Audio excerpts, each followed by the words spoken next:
અને હવે અન્ય સમાચાર વિશે વાત કરીએ તો સુપ્રીમ કોર્ટે ધર્મ પરિવર્તનના મામલે એક ઐતિહાસિક અને મહત્વનો ચુકાદો આપતા સ્પષ્ટ કર્યું છે કે ધર્મ પરિવર્તન કર્યા બાદ વ્યક્તિને અનુસૂચિત જાતિનો દરજ્જો નહીં મળી શકે। કોર્ટે પોતાના નિર્ણયમાં જણાવ્યું છે કે જે વ્યક્તિ હિન્દુ, શીખ અથવા બૌદ્ધ ધર્મ સિવાય અન્ય કોઈ પણ ધર્મ સ્વીકારે છે તો તેને અનુસૂચિત જાતિના સભ્ય નહીં ગણી શકાય।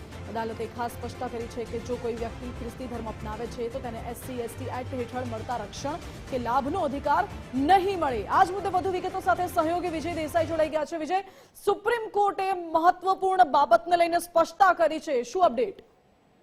બિલકુલ, સુપ્રીમ કોર્ટનો સૌથી મોટો ચુકાદો છે કે જેની અંદર ધર્મ પરિવર્તન અને જ્ઞાતિ આધારિત અધિકારો વચ્ચેની જે કાયદાકીય સ્થિતિ છે તેને વધુ સ્પષ્ટ કરે છે। કારણ કે આજે સમગ્ર મામલો હતો જેમાં આંધ્રપ્રદેશમાં જે એક કેસ નોંધાયેલો હતો અને હાઈકોર્ટે જે ચુકાદો આપ્યો હતો તેના આધાર પર સુનાવણી કરતી વખતે આજે સુપ્રીમ કોર્ટે આ ચુકાદો આપ્યો છે, જેની અંદર સ્પષ્ટ કર્યું છે કે હિન્દુ, શીખ કે બૌદ્ધ સિવાયના ધર્મ અપનાવનારને SC/ST હેઠળ કોઈ પણ રક્ષણ નહીં મળે। એટલે કે તેમને મળતો જે આ SC/ST નો દરજ્જો છે તે આપમેળે જ સમાપ્ત થઈ જશે અને તે હેઠળના કોઈ પણ રક્ષણ કે લાભનો અધિકાર તેમને રહેશે નહીં। એટલે આનાથી એક વસ્તુ સ્પષ્ટ થાય છે કે જસ્ટિસ PK મિશ્રા અને જસ્ટિસ AV અંજારિયાની બેન્ચની અંદર આજે મામલો આવ્યો હતો, તેની અંદર જે SC/ST અત્યાચાર નિવારણ અધિનિયમ 1989 હેઠળના જે રક્ષણ કે અન્ય જે બંધારણીય લાભો છે તે હેઠળ ધર્મ પરિવર્તન કરનાર એટલે કે ખાસ ખ્રિસ્તી ધર્મનું પાલન કરનાર આ પ્રકારે દાવો નહીં કરી શકે। આ ઉપરાંત અદાલતે ભારપૂર્વક એ વસ્તુને પણ નોંધી છે કે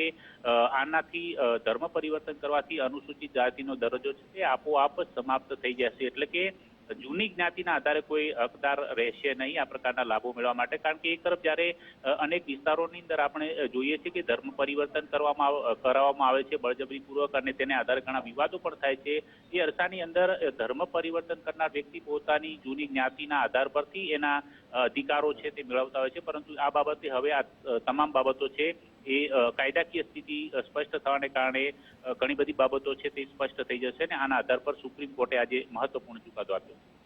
જી વિજય, આભાર આપનો। એટલે ધર્મ પરિવર્તન અને જ્ઞાતિના અધિકારો વચ્ચે જે મામલો હતો તે બાબતે સુપ્રીમ કોર્ટે મહત્વનો ચુકાદો આપીને સ્પષ્ટતા કરી દીધી છે।